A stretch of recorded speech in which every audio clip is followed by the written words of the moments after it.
चिमुकल्यांसह जीवन संपवले।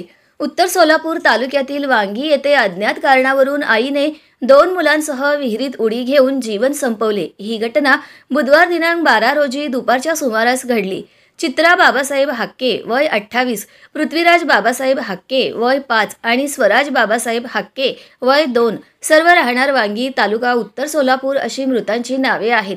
तिघांचे मृतदेह रात्री उशिरापर्यंत काढण्याचे काम ग्रामस्थ आणि अग्निशमन दलाचे जवान करीत होते। मृतदेह बाहेर काढल्यानंतर सिव्हिल हॉस्पिटलला पाठविले। नेमकी महिलेने आत्महत्या का केली याचा तपास पोलीस करीत आहेत। रात्री उशिरापर्यंत गुन्हा दाखल करण्याचे काम सुरू होते।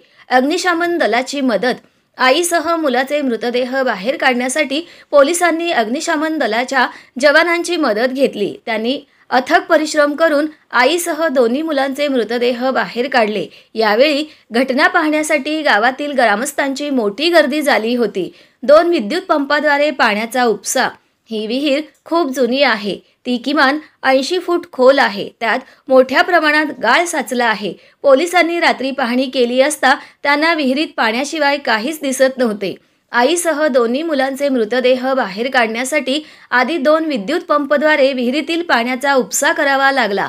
त्यानंतर गाळात अडकलेल्या तिघांचे मृतदेह बाहेर काढले। यावेळी मृतदेह पाहताच नातेवाईकांनी टाहो फोडला। मोनाली शाळेला गेली म्हणून वाचली। मृत चित्रा हाक्के यांना 3 अपत्ये आहेत। यातील मोठी मुलगी मोनाली ही शाळेला गेली होती। मुलगी शाळेला गेल्याने तिचा जीव वाचल्याची चर्चा घटनास्थळी होती। आपल्या दोन्ही भावंडांसह आईचा मृत झाल्याने चित्रा यांची मोठी मुलगी आता पोरकी झाली आहे। या घटनेमुळे वांगी गावात शोककळा पसरली आहे।